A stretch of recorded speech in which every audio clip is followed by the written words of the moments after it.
दोस्तों, उम्मीद है आप सब खैरियत से होंगे। जैसा कि आपको मालूम है कि गर्मियों की छुट्टियां होने वाली हैं, तो उनमें इन गर्मियों में बाहर ट्यूशन सेंटर वगैरह में जाना आसान नहीं होता। तो उसके लिए हमने एक ख़ास तौर पर मैथमेटिक्स के लिए लेक्चर सीरीज़ शुरू की है। इसमें सबसे पहले हमने शुरू किया है क्लास 9th से हमने स्टार्ट लिया है। तो क्लास 9th का चैप्टर फर्स्ट है मैट्रिसेस एंड डिटर्मिनेंट्स। तो सबसे पहले हम बात करते हैं मैट्रिक्स कि मैट्रिक्स हमारे पास क्या है। तो मैट्रिक्स का जो हमारे पास आइडिया था ना, वो गिवन किया था। The idea of the matrices was given by Arthur कैले ने।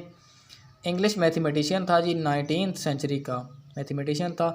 अब 19th सेंचुरी का मतलब हरगिज़ ये नहीं है कि आप 1900 से आगे का कहीं 1901, 1902 इस तरह।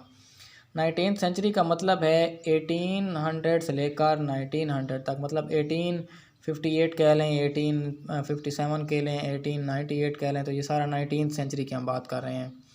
तो 19th सेंचुरी में 1858 में इन्होंने आर्थर कैले ने तस्वर पेश किया था मैट्रिसेस का, और इन्होंने जो बुक लिखी थी वो थ्योरी ऑफ मैट्रिसेस के नाम से थी। 1858 में इन्होंने लिखी थी आर्थर कैले ने।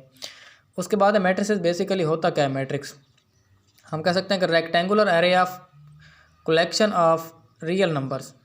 रेक्टेंगुलर एरे है, उसमें कलेक्शन ऑफ रियल नंबर्स है। जब रियल नंबर्स की बात करें और enclosed in A bracket, bracket हम यहाँ पे जो इस्तेमाल करेंगे वो हमारे पास होगी स्क्वायर ब्रैकेट। स्क्वायर ब्रैकेट के अलावा कोई भी ब्रैकेट मैट्रिक्स के डेफिनीशन में या मैट्रिक्स में काबिल कबूल नहीं होती।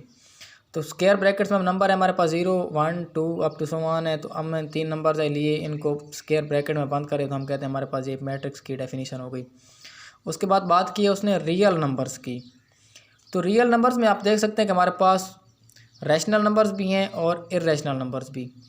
रैशनल नंबर में हमारे पास रैशनल नंबर्स आ गए, इर्रेशनल नंबर्स हमारे पास आ गए। जब हम इनको मिला के लिखते हैं तो हम कहते हैं हमारे पास ये रियल नंबर्स हैं, जिसमें हम negative integers, positive integers, even numbers, odd numbers, natural numbers, whole number सारे अगर इंक्लूड मिला के लिखें तो हम कह सकते हैं हमारे पास रियल नंबर्स हैं।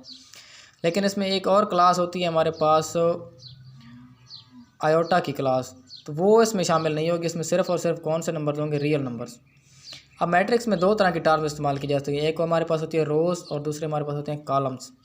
तो रोज़ के लिए आप देख रहे हैं हॉरिजॉन्टल वे, याद रखना है आपने। हॉरिजॉन्टल वे को हम कहते हैं रोज़ और वर्टिकल वे को हम कहते हैं कॉलम। अब हॉरिजॉन्टल में हम देख सकते हैं हमारे पास ये मैंने निशान लगाया हुआ है 1, 2, 3 पे। इस तरह की जो हमारे पास होगी हमारे पास क्या होगी, हॉरिजॉन्टल वे। और इस तरह के हमारे पास जो होगी हमारे पास क्या होगी, वर्टिकल वे। आपने बस ये लफ्ज़ ज़हन में रखने हैं, हॉरिजॉन्टल वे को कहते हैं रोज़ और वर्टिकल वेज को हम क्या कहते हैं, कॉलम्स। उसके बाद नेक्स्ट टर्म हमारे पास इस्तेमाल की जाती है ऑर्डर ऑफ ए मैट्रिक्स।